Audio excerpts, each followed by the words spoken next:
Gostaria de, nesse momento, desejar um bom dia, uma boa tarde, uma boa noite para todos os nossos ouvintes que nesse momento vai ouvir a nossa a Escola Bíblica Dominical, certo? Que Deus possa abençoar a sua vida. Nós vamos falar mais especificamente da lição de número 2, a sutileza da banalização da graça. Já falamos e já demos já a aula de número 2, de número 1, melhor dizendo, agora vamos dar a aula de número 2. E sem mais delongas, vamos para a nossa aula. Convide aí mais algumas pessoas que você conhece, certo? Para poder participar. Compartilhe essa palavra, compartilhe a Escola Bíblica Dominical com todos aqueles que você conhece. E vamos que vamos, certo? Vamos para frente, que atrás vem gente. Vamos lá, vamos para frente. Textuário diz o seguinte. Nosso textuário diz o seguinte. Porque pela graça sois salvos. E isso não vem de vós, é dom de Deus. Então a graça, ela é um dom de Deus. Não é algo que é dado por homens, não é algo que é dado por um ser humano, uma pessoa. A salvação não está no controle do ser humano. A igreja foi designada para pregar a graça, mas a graça, a dádiva de receber essa graça é um dom divino, é um dom de Deus ao ser humano, certo?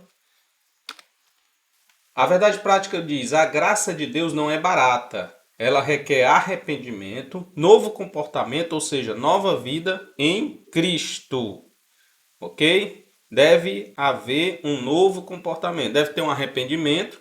Esse arrependimento deve produzir um fruto digno de arrependimento, ou seja, um comportamento que acontece por meio de uma nova vida com Cristo, uma nova vida com o Senhor.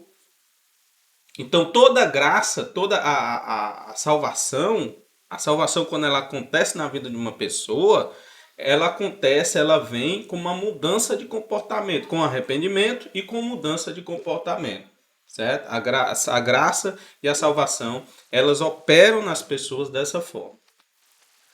A leitura bíblica em classe diz o seguinte, Efésios 2, do versículo 4 ao versículo de número 10. Mas Deus, que é riquíssimo em misericórdia, pelo seu grande amor com que nos amou, estando nós ainda mortos em nossas ofensas, nos vivificou juntamente com Cristo. Pela graça sois salvos. E isso não vem de vós, é dom de Deus. Isso não vem de vós, é dom de Deus. Mais uma vez, frisando, certo? Retificando, ou melhor dizendo, ratificando a palavra certa, certo? A salvação, a graça é um dom de Deus. Não vem das obras para que ninguém se glorie, porque somos feitura sua, criados em Cristo Jesus para boas obras. Efésios capítulo 2, versículo de número 10. Nós fomos criados em Cristo Jesus para as boas obras, as quais Deus preparou para que andássemos nela. Para você ver, né? Tem pessoas que dizem, mas as boas obras não vão salvar. Concordo. Boas obras não salva ninguém. Quem salva é a fé em Jesus. Mas a fé sem obras é morta. A fé sem boas obras não existe. É necessário haver boas obras, porque as boas obras é a aparência da fé. As boas obras, elas dizem para as pessoas que eu tenho fé. Por isso que Tiago diz que a fé sem obras ela é morta. E a palavra do Senhor diz aqui, Efésios 2:10, porque somos feituras suas, criados em Jesus Cristo para as boas obras. Então fica aí a dica, certo? Fomos criados em Jesus Cristo para as boas obras, ok? Fomos criados em Cristo para as boas obras. Introdução. Nesta lição estudaremos sobre a graça de Deus. Não há dúvida de que nos últimos anos os cristãos têm demonstrado maior interesse em conhecer melhor a doutrina da graça. Tem buscado essa doutrina, tem buscado entender essa doutrina da melhor maneira possível. Nesse sentido, pode-se dizer que há um despertar da graça. Contudo, para muitos, esse ensino continua ainda ofuscado. Nesse aspecto, posso dizer que a doutrina da graça tem sido mal compreendida e, portanto, mal assimilada e, consequentemente, desvirtuada. Muito do que se prega e se ensina como sendo o evangelho da graça nada mais é do que uma forma deturpada da graça. É a graça barateada. É a nova expressão da moda hoje, é a graça barata. Quem criou essa expressão? Não sei. Mas as pessoas estão repetindo, né, constantemente a graça barata. A graça barata. E nós vamos entender nessa lição que a graça ela não é barata. Nós vamos entender primeiro o que se quer dizer com essa graça barata. E vamos entender que a graça não é barata. Vamos lá, vamos para frente. Compreendendo a graça. Primeiro ponto, precisamos compreender a graça. Conhecer a graça e compreender a graça. Então vamos lá. Primeiro, a graça ela é divina. Ela é um dom de Deus. A graça não vem de homens. A salvação não vem de homens. Não vem das obras. Mas é um dom de Deus. A graça é um dom de Deus. Que coisa maravilhosa, irmão. Você saber que a salvação ela não é doada por homens, ela não é dada pelos homens, ela não é um presente dos homens. Então, consequentemente, quem opina ou diz, fulano vai ser salvo, cicrano não vai ser salvo, fulano vai ser salvo. Quem fala essas asneiras são pessoas que não conhecem a graça, porque a graça é um dom de Deus. Não está no domínio das pessoas conhecer a graça. Quem está recebendo a graça, a gente pode conhecer por meio das obras.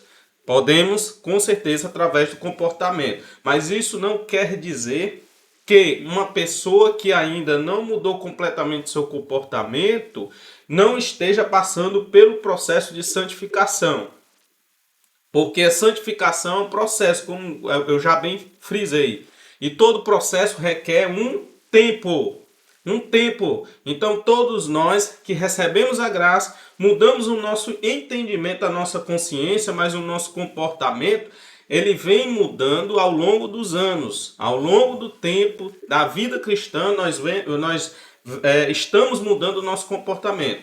Então eu sou contra qualquer tipo de imposição de comportamento. Eu sou contra, particularmente, presbítero Geilson Francis é contra qualquer tipo de imposição de comportamento como uma certeza, uma marca de que aquela pessoa está salva, né? Então eu também sou contra qualquer tipo de padronização de comportamento para poder afirmar se uma pessoa é ou não salva, se recebeu ou não a graça, o dom de Deus. Por quê? Porque quando você padroniza um determinado tipo de comportamento para poder dizer, para poder chegar a afirmar que uma determinada pessoa é ou não salva, ao meu ver, nós estaremos errando, porque a salvação não vem simplesmente daquilo que nós aparentamos ser, né? O Senhor conhece o nosso coração. Se a salvação ou se a graça de Deus ela fosse doada por aquilo que aparenta ser, Davi não teria sido escolhido rei.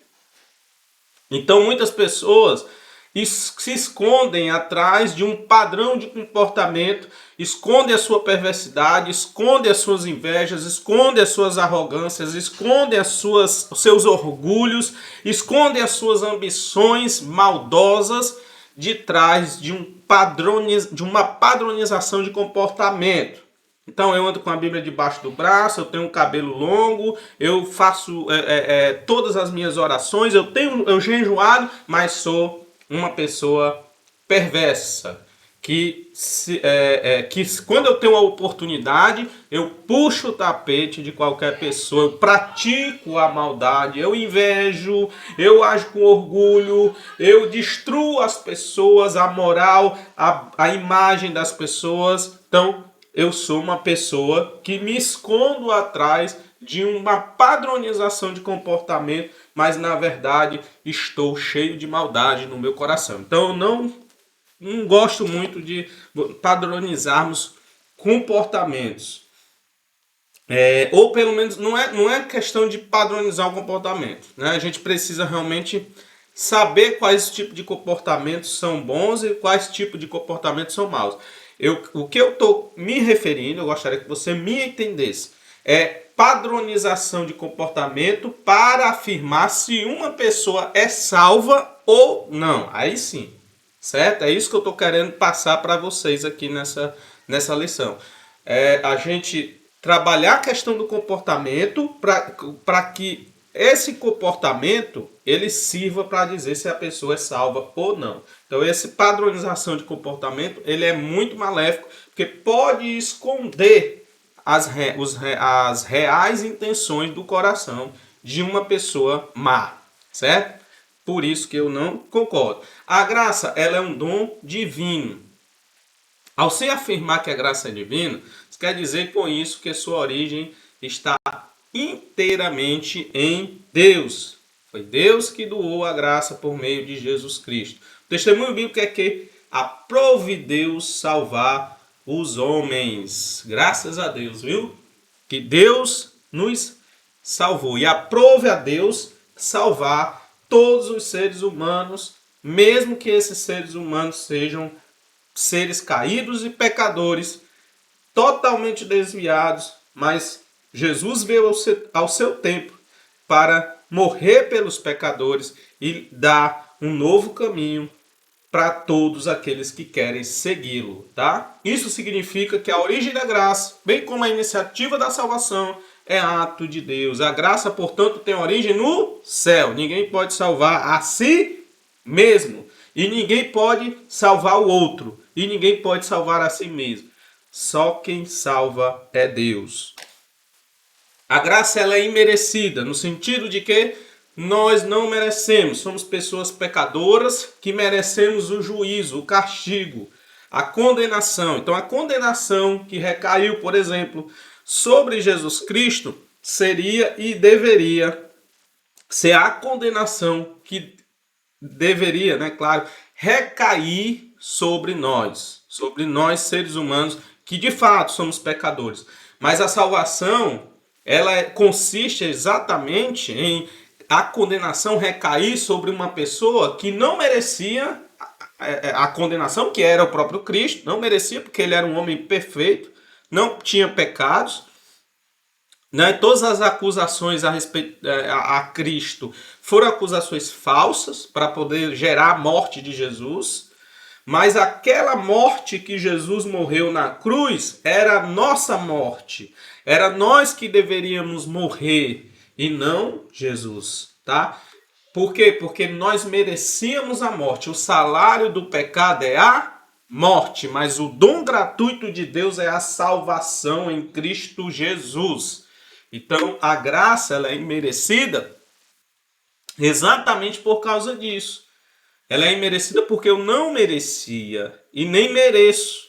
A salvação até agora, até hoje, depois de salvo, depois de você ter entendido a revelação especial, mesmo você entendendo, a salvação continua sendo imerecida. Não tem nada que você possa fazer para fazer com que você seja merecedor da salvação. Por isso que o texto de Efésios diz, não vem de obras para que ninguém se glorie. Não vem do fato de você ser dizimista. Não vem pelo fato de você ser uma pessoa que ora muito. Não vem pelo fato de você ser uma pessoa que jejua muito, que vai muito à igreja. A salvação é um dom de Deus e a salvação é algo que nós não merecemos. A graça no contexto bíblico. A necessidade da graça. Uma das doutrinas mais bem definidas e claras nas Escrituras é a referente à queda do homem. O primeiro fato a ser observado é que Adão, o primeiro homem, foi criado como um ser moralmente livre, podendo escolher o que fazer. E hoje nós somos também, continuamos sendo moralmente livres para fazermos aquilo que nós desejamos, o desejo do nosso coração anela. As Escrituras dizem que Adão foi tentado, mas não coagido a pecar. Deus o responsabilizou por sua desobediência. O primeiro homem, portanto, de forma livre e voluntária, desobedeceu e pecou. E o segundo fato é que a queda do homem produziu consequências, tanto para ele quanto para a sua posteridade. Então, houve uma queda, houve o pecado, houve uma transgressão que não se reservou só a ele, não se restringiu só a Adão. Essa condenação, essa desobediência, ela passou a todos os homens. Adão era o cabeça da raça como tal. Todos os homens estavam sob seus lombos e, por consequência, o pecado passou a todos os homens, como diz Romanos capítulo 5, versículo de número 12. Ninguém, portanto, ficou fora da esfera do pecado. Tendo caído no pecado, o homem não podia por si mesmo se libertar. Uma das consequências advindas da queda foi a necessidade de satisfação da justiça divina. Por isso, a justiça de Deus exige a punição do pecado. Isso porque Deus, sendo justo e santo, não deveria ou não deixaria o pecado impune. Contudo, assim como Deus é justo, da mesma forma, ele é amor. Isso é denominado pelos teólogos como a doutrina do duplo amor de Deus. O amor de Deus à justiça e o amor de Deus à humanidade. Se por um lado a justiça divina exige a punição do pecado, por outro lado, o amor de Deus pela humanidade aprove a cruz por meio da justificação em Jesus Cristo, a pagar todos os pecados dos seres humanos que entram pela porta estreita chamada Jesus Cristo. Em Cristo Jesus, portanto, Deus manifesta o seu grande amor pela humanidade e vê nele sua justiça satisfeita. A extensão da graça. As Escrituras afirmam que Deus quer salvar a todos. Deus ama a todos os homens. Logo, o mais vil pecador, no lugar onde estiver, é amado por Deus e por isso deve ser alcançado. Olha que coisa maravilhosa. Todo pecador precisa ser alcançado, precisa ser pregado, precisa ser alcançado, né? Precisa ser acolhido, precisa ser trabalhado, precisa ser amado. Todo pecador. Por quê? Porque Deus amou o mundo de tal maneira que deu seu Filho unigênito para que todo aquele que nele crê não pereça, mas tenha a vida eterna. Então, a graça é extensiva a todos os homens, independentemente de seu pecado ou daquilo que ele venha praticando, mesmo contra a vontade divina. O universalismo prega que todos, independentemente do credo, religião, arrependimento ou comportamento, serão salvos. Ao contrário, a graça é universal porque é estendida a todos os homens. Todos os que se arrependerem e confessarem a Cristo podem ser salvos. A graça é oferecida a todos, contudo, só se torna eficaz na vida daquele que crê. Então, a graça, para você receber, você precisa crer. Certo? Crer. O universalismo, ele afirma, é uma teologia que afirma que todos serão salvos, independentemente se crê, se não crê, se tem outra religião, se não tem. No final das contas, todos serão salvos, certo? Porém, nós aprendemos com as Sagradas Escrituras que a salvação, ela é um dom de Deus àquele que crê nessa salvação, certo? Aquele que crê nessa salvação. Acho que você não está nem me vendo, né? Mas agora está me vendo. Tudo bem, né? Mas agora apareci. Então, gente, nós precisamos entender que a graça, ela é extensiva a todas as criaturas, ok? Para frente, vamos para o próximo slide. A graça no contexto da reforma. Nós vimos a graça no contexto no contexto bíblico, agora no contexto da reforma protestante. A corrupção da doutrina da graça. O contexto da reforma protestante do século XV é muito diversificado. Contudo, é possível identificar alguns fatores que contribuíram para o surgimento da reforma. O catolicismo perdia influência e por isso surgiu uma reação contra os líderes religiosos por conta de seu baixo nível moral, a rejeição da doutrina católica como válida, um maior interesse pela educação que deixa de ser um privilégio dos líderes católicos e uma maior diversidade doutrinária. De uma forma direta, pode-se afirmar que a reforma surge como uma resposta ao enfraquecimento, deturpação e negação da doutrina da graça, que no período medieval havia sido totalmente desfigurada. A salvação pelas obras havia sido substituída, né? A salvação pela fé foi substituída pela salvação pelas obras. Em outras palavras, a salvação havia se tornado meritória, precisava merecer para ser salvo. E nunca foi assim, tá? Nunca foi assim. A restauração da doutrina da graça. A restauração da doutrina da graça. Como foi observada, a reforma, portanto, surge como uma reação à corrupção da doutrina da graça.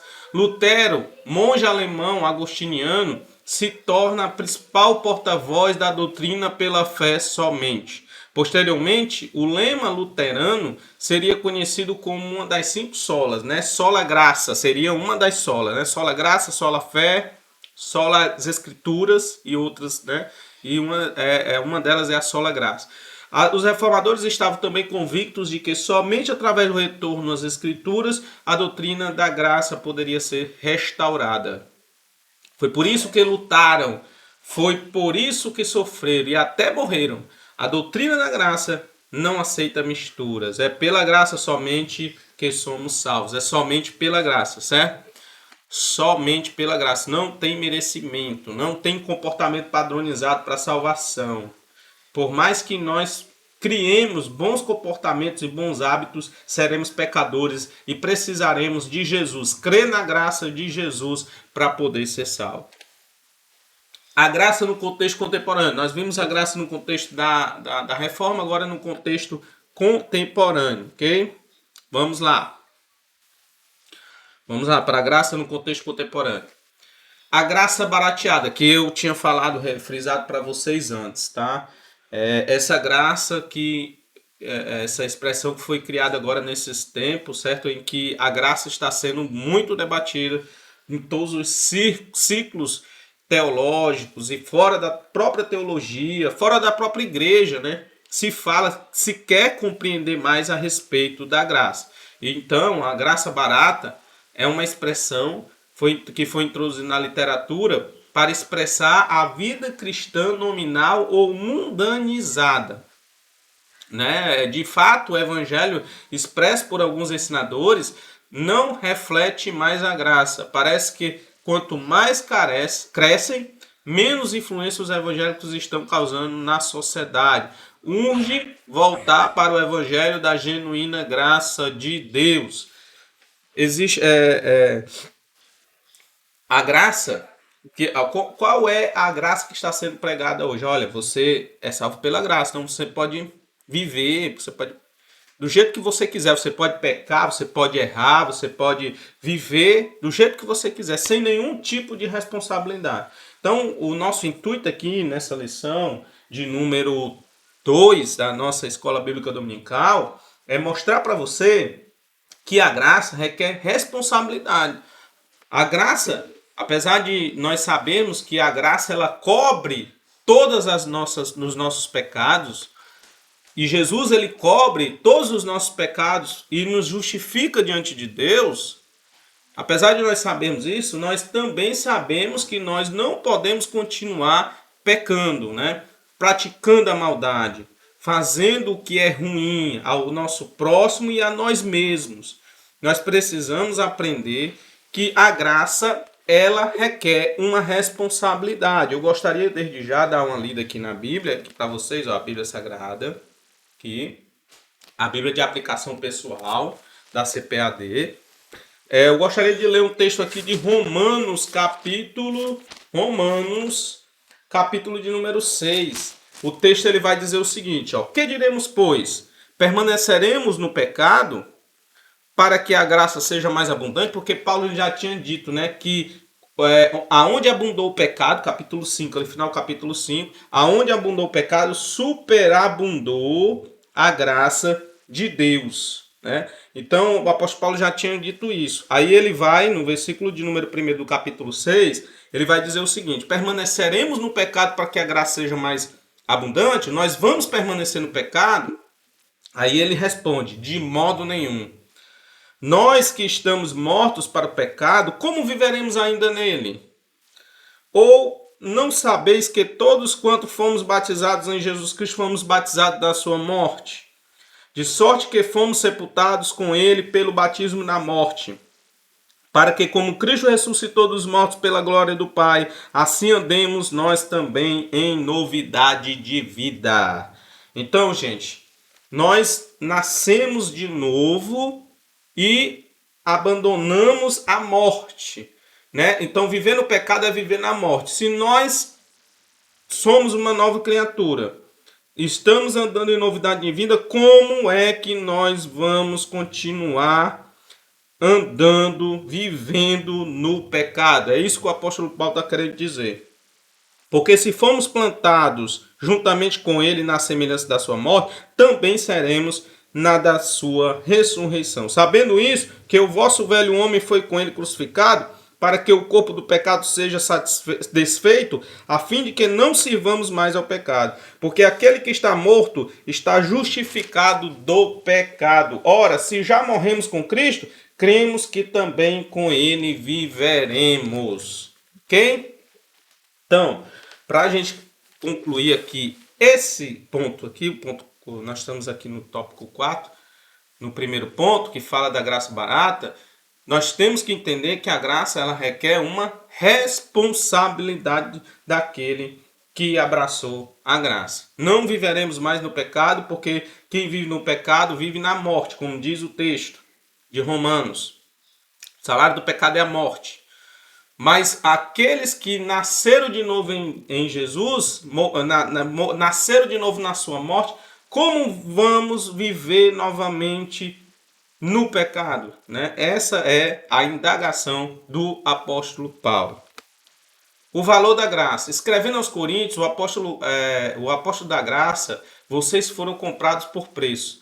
Paulo foi um defensor do evangelho da graça. Em seu tempo, ele não aceitou de forma alguma os penduricalhos que alguns cristãos quiseram pôr ao evangelho. O apóstolo sabia do fato, do alto preço que custou a nossa salvação, o sangue de Jesus Cristo. A salvação é de graça, mas o seu preço custou caro, custou a morte, custou sacrifício. A salvação é de graça, mas o seu preço custou caro. Duas coisas precisam ser observadas nesse texto. Primeiramente, a voz passiva do verbo grego indica que outra pessoa fez a transação por nós, e o tempo verbal aoristo diz que essa transação foi completa. Não há mérito humano.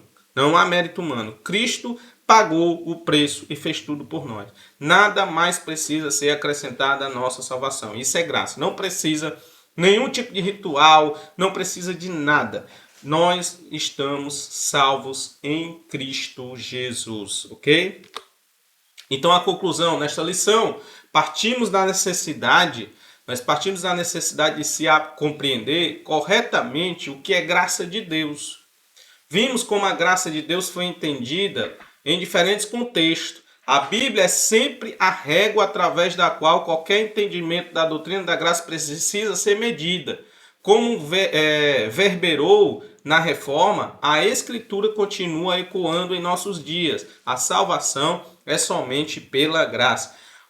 Quando eu digo a salvação é pela graça, é porque eu não preciso fazer boas obras para ser salvo. Eu não preciso pagar penitência para ser salvo. Eu não preciso ter um comportamento padronizado de acordo com o ser humano para ser salvo. Nada que esteja dentro das minhas possibilidades de realizar vai me fazer com que eu me salve ou salve a mim mesmo. A salvação é unicamente e exclusivamente ofertada por Deus, porque é um dom de Deus, através de Jesus Cristo na sua morte. Então, na sua morte, somos justificados e nós temos agora o livre acesso a Deus e a compreensão do Evangelho da Graça. Tá certo? Então compreenda isso. A graça ela é imerecida, nós não merecemos porque somos pecadores e continua, mesmo nós recebemos a graça, continuamos sendo pecadores, e a graça ela é extensiva a todos os seres humanos. Então todos são salvos através da graça. Coloca isso no seu coração e que Deus possa abençoar a sua vida poderosamente, tá bom? Então, desde já, eu quero agradecer a você, que Deus possa abençoar a sua vida, que Deus possa abençoar a sua casa, que Deus possa abençoar a sua família e que nós possamos, certo, ter um dia abençoado, dias abençoados, possamos compreender cada vez mais a graça, você possa ler cada vez mais a respeito da graça. Né? Eu frisei aqui Romanos 5, Romanos 5, Romanos 6, para vocês entenderem que a salvação é pela graça, que é pela fé, que não vem de nós e que é um dom de Deus, tá?